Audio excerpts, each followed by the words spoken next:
राधा वल्लभ शेरवंश।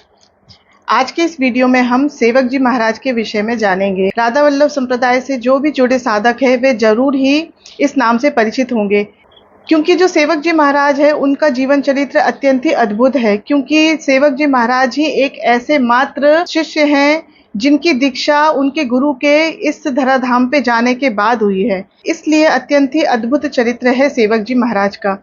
सेवक जी महाराज ने सेवक वाणी लिखी है, जिसकी हमारे राधा वल्लभ संप्रदाय में अत्यंत ही महत्व है। प्रतिदिन हमें सेवक वाणी और श्री चतुरासी जी का पाठ अवश्य ही करना चाहिए। ये दोनों ही वाणी जी हमारे भक्ति को बढ़ाने वाली है। श्यामा श्याम के चरणों की अनन्य भक्ति देने के लिए हमें इससे ही बल मिलेगा, इससे ही मार्गदर्शन मिलेगा।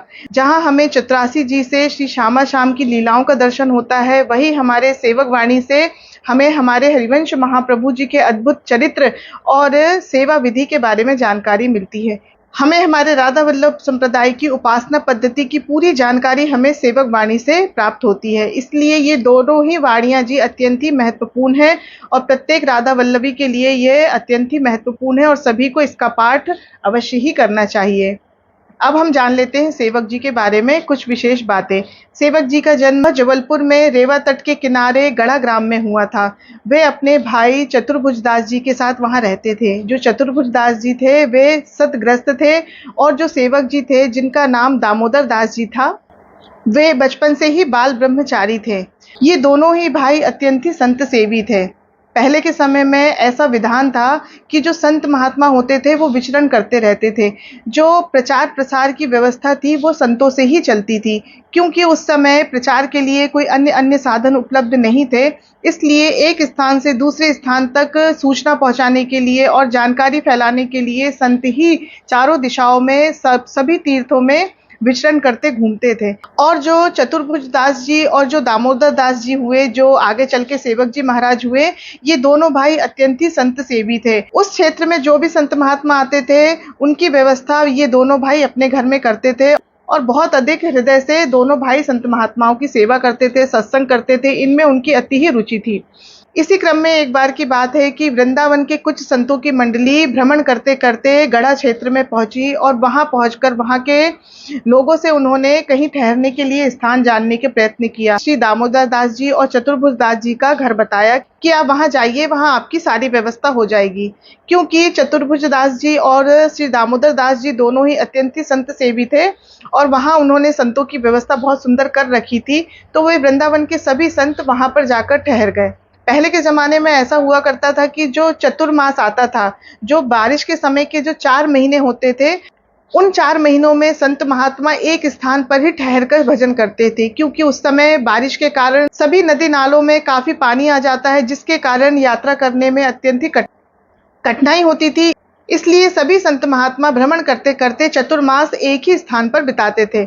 ऐसा ही हुआ कि जो वृंदावन की संत मंडली आई थी, वे चतुर्मास के लिए श्री चतुर्भुज दास जी और जो दामोदर दास जी थे, जो आगे चल के सेवक जी हुए, उनके यहाँ रुक गए।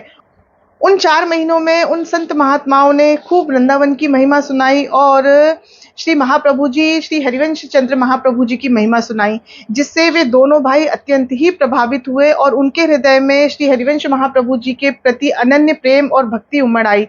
उनके हृदय में अत्यंत ही आतुरता हुई कि वे अति शीघ्र जाकर वृंदावन और श्री महाप्रभु जी का दर्शन करें।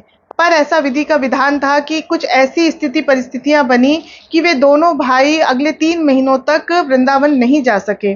और इसी क्रम में कुछ समय काल व्यतीत हो जाने के बाद कुछ और मंडली श्री वृंदावन धाम से गढ़ा स्थान पर आई और तब उन दोनों भाइयों ने उन संत महात्माओं का आदर सत्कार किया, उनकी सेवा अर्चना आदि करके फिर उनसे पूछा कि वृंदावन धाम के क्या समाचार है और श्री हरिवंश महाप्रभु जी के क्या समाचार है, उनके बारे में आप कुछ बताइए। यह सुनकर वे सभी संत महात्मा अत्यंत ही उदास और मायूस हो गए और उन संतों ने अत्यंत ही उदास मन से महाप्रभु जी के बारे में बताया कि जो महाप्रभु जी हैं वे अपनी लीला को समाप्त करके किशोरी जी के चरणों को प्राप्त कर चुके हैं। यह सुनकर वे दोनों भाई मूर्छित होकर गिर पड़े, क्योंकि दोनों के ही हृदय में महाप्रभु जी के प्रति अनन्य श्रद्धा और प्रेम था। उन संत महात्माओं ने उन दोनों भाइयों को प्रयत्न पूर्वक होश में लाया और उन्हें यह बताया कि आप इतने व्याकुल और व्यथित ना हो, इस समय महाप्रभु जी की गादी में उनके बड़े पुत्र वनचंद्र जी विराजित हैं। आप जाइए, आप उनसे गुरु दीक्षा लीजिए, उनसे उपासना पद्धति जान सकते हैं, आप ऐसा कर सकते हैं। यह सुन के चतुर्भुज दास जी तो बिना विलंब करे वृंदावन की ओर चल पड़े। उन्होंने कहा, मैंने बहुत विलंब कर दिया है, पर मैं अब और विलंब नहीं कर सकता। पर जो दामोदर दास जी थे, जो सेवक जी महाराज थे, उन्होंने वहां से जाने का निर्णय नहीं लिया। उनके हृदय में श्री हरिवंश महाप्रभु जी के प्रति असीम अनंत श्रद्धा और प्रेम था, और शायद श्री जी ने उन्हें किसी अन्य कार्य के लिए ही चुन रखा था। इसलिए उनके मन में यह दृढ़ विश्वास हो गया कि जो संत महात्मा होते हैं वे कभी अंतर्ध्यान नहीं होते हैं, वे सदा सर्वदा अपने भक्तों के समक्ष प्रस्तुत रहते हैं, क्योंकि संत और भगवान एक ही होते हैं, वे कभी इस धराधाम को छोड़कर नहीं जा सकते। और यह विचार करके उन्होंने यह प्रण करके एक वृक्ष के नीचे जाकर बैठ गए, और उन्होंने संपूर्ण प्रकृति, चंद्रमा और सूरज को साक्षी करके यह प्रण लिया कि मैं 7 दिनों तक बिना कुछ खाए पिए इस वृक्ष के नीचे बैठकर श्री हरिवंश महाप्रभु जी का ध्यान करूंगा, और यदि 7 दिन तक मुझे उनके दर्शन प्राप्त नहीं होते हैं तो मैं इसी स्थान पर अग्नि स्नान कर लूंगा। इस तरह से वे प्रण कर उस वृक्ष के नीचे बैठ गए। सभी लोगों को इस बात से अत्यंत ही चिंता हुई, क्योंकि जो दामोदर दास जी थे वे बाल ब्रह्मचारी थे, और उन्होंने प्रतिज्ञा की थी वो पूर्ण रूप से दृढ़ प्रतिज्ञा थी।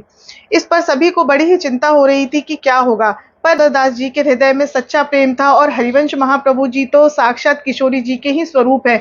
उनके हृदय में अत्यंत ही प्रेम है, करुणा है, दया है। वे अपने भक्तों को कभी निराश नहीं करते। हरिवंश महाप्रभु जी का जो स्वभाव है वे हमारे किशोरी जी के स्वभाव के समान ही है। जिस तरह हमारी श्री जी करुणा, प्रेम की, दया की अवतार है, स्वरूप है, उसी तरह जो हरिवंश महाप्रभु जी है वे भी करुणा, प्रेम और दया के स्वरूप है। और जब दामोदर दास जी इस तरह से प्रण कर वृक्ष के नीचे बैठ गए तो 3 ही दिन में हरिवंश महाप्रभु जी का साक्षात्कार उन्हें हो गया, और हरिवंश महाप्रभु जी ने दामोदर दास जी को, जो कि सेवक जी महाराज हुए, उन्हें गुरु दीक्षा दी, उन्हें दर्शन दिए। संपूर्ण वृंदावन धाम उनके नेत्रों के समक्ष उस गड़ा क्षेत्र में ही उपस्थित हो गया, प्रस्तुत हो गया, और उन्होंने उसी स्थान पर संपूर्ण लीलाएं लिखी। हरिवंश महाप्रभु जी का संपूर्ण जीवन चरित्र लिखा, उपासना विधि लिखी। जो चतुरासी जी के गुण रहस्य है वह भी उन्होंने अपनी सेवक वाणी में प्रकट किए। बिना वृंदावन आए उन्होंने वृंदावन का सुंदर विवरण अपनी वाणी जी में किया, क्योंकि हरिवंश महाप्रभु जी की कृपा से उन्हें गढ़ा स्थान पर ही प्रत्यक्ष वृंदावन धाम के दर्शन और साक्षात्कार प्राप्त हो चुके थे। श्यामा शाम की लीलाओं के दर्शन होने लगे थे। इतनी अद्भुत कृपा हुई श्री हरिवंश महाप्रभु जी की सेवक जी महाराज पर। और जब कहा जाता है ना कि जब मनुष्य को इतना अमूल्य धन प्राप्त हो गया हो तो उसके शरीर में उसका प्रभाव देखने को मिल ही जाता है। 3 ही दिन हुए थे जब दामोदर दास जी को उस वृक्ष के नीचे तपस्या करते, तो देखते ही देखते उनके शरीर की कांति अत्यंत ही बढ़ने लगी, उनका शरीर अत्यंत ही पुष्ट होने लगा, उनके मुख का तेज बढ़ गया, उनके मुख पर अद्भुत प्रसन्नता झलकने लगी, और वे अपने मुख से जोर जोर से श्री हरिवंश इसी नाम का उच्चारण करते हुए सर्वत्र विचरण करने लगे। इस तरह से उनकी स्थिति हो गई। वे अद्भुत आनंद में हर समय डूबे रहते थे। उनके नेत्र खुले हो या उनके नेत्र बंद हो, उनकी स्थिति एक जैसी ही होती थी। इतना अद्भुत परिवर्तन सभी लोगों ने श्री दामोदर दास जी के ऊपर देखा, जो सेवक जी महाराज हैं उनके ऊपर देखा। इसी क्रम में जो चतुर्भुज दास जी थे, जो उनके भाई थे, जो वृंदावन धाम गए थे श्री वनचंद्र जी से गुरु दीक्षा लेने के लिए, जब वे वापस लौट कर आए और उन्होंने अपने भाई की ऐसी स्थिति देखी, तो पहले उन्होंने उनसे बात करने का प्रयत्न किया कि आप भी वृंदावन धाम चलिए और वनचंद्र जी के दर्शन करिए।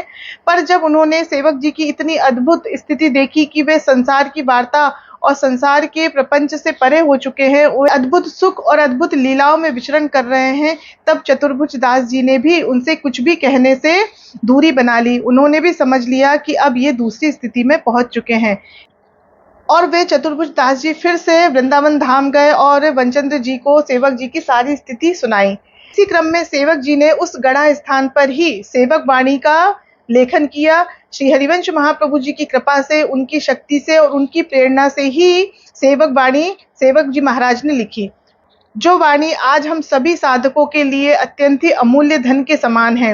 वह सेवक वाणी सेवक जी महाराज ने उस गढ़ा स्थान पर बैठकर ही लिखी।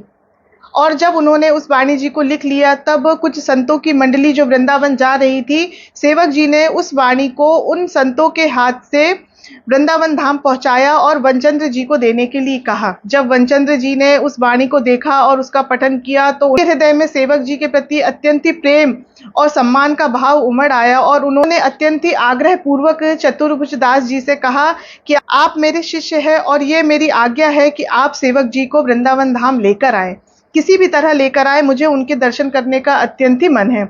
यह आदेश सुनकर चतुर्भुज दास वृंदावन धाम से गढ़ा स्थान गए और वहां उन्होंने सेवक जी से यह सारी बात कही कि श्री वनचंद्र जी महाराज आपके दर्शन करने के लिए अत्यंत ही आतुर और व्याकुल है, आपको अति शीघ्र ही वृंदावन धाम बुलाया है। तब सेवक जी ने श्री जी की इच्छा जान के हरिवंश महाप्रभु जी की इच्छा जानकर यह निर्णय किया कि वे वृंदावन धाम आएंगे। जो वनचंद्र महाप्रभु जी थे, उन्होंने एक प्रतिज्ञा कर रखी थी कि जब भी सेवक जी महाराज वृंदावन धाम आएंगे तो वे श्री जी का सारा खजाना उस दिन लुटा देंगे। और यह प्रतिज्ञा जब सेवक जी महाराज को पता चली तो इससे उनके मन में कुछ पीड़ा हुई और उन्होंने कहा कि मैं तो अत्यंत ही अधम सेवक हूँ, मेरे कारण श्री जी का खजाना नहीं लुटना चाहिए, ये तो अत्यंत ही अनुचित बात है। और यह बात जब वनचंद्र महाप्रभु जी को पता चली कि सेवक जी इसलिए वृंदावन धाम नहीं आ रहे हैं कि वे नहीं चाहते हैं कि श्री जी का खजाना लुटाया जाए, तो इस पर वनचंद्र जी ने कहा कि मैंने तो प्रतिज्ञा कर ली है तो उसे तो मैं पूर्ण अवश्य करूंगा, पर मैं इतना अवश्य कर सकता हूं कि उस दिन जो प्रसादी खजाना है उसे लुटाऊंगा। इस तरह से जब ये बात सेवक जी महाराज को पता चली तो वे वृंदावन धाम पधारे और अत्यंत ही दीनहीन अवस्था में अत्यंत ही संकोच करते हुए वे श्री किशोरी जी के समक्ष प्रस्तुत हुए। तब सेवक जी महाराज अत्यंत ही संकोच करते हुए श्री राधा वल्लभ लाल जी के समक्ष प्रस्तुत हुए और उनके दर्शन किए। जैसे ही सेवक जी महाराज राधा वल्लभ लाल जी के समक्ष प्रस्तुत हुए, उनको देखते ही श्री राधा वल्लभ लाल जी के नेत्र चंचल हो गए और उनके चंचल नेत्रों को देखते ही वनचंद्र महाप्रभु जी, जो कि उस समय सेवा में थे, वे तुरंत ही समझ गए कि शायद सेवक जी महाराज इस समय यहाँ उपस्थित है। और उन्होंने अपनी दृष्टि से देखा और उन्होंने सेवक जी को पहचान लिया और उन्हें पूरे सम्मान, प्रेम और आदर के साथ लिवाकर लाए, ठाकुर जी के दर्शन कराए और उन्हें खूब प्यार दुलार किया। और वनचंद्र जी ने यह आदेश दिया कि सेवक वाणी को भी चतुरासी जी के समक्ष ही रखा जाए और हमेशा दोनों का साथ में पाठ किया जाए।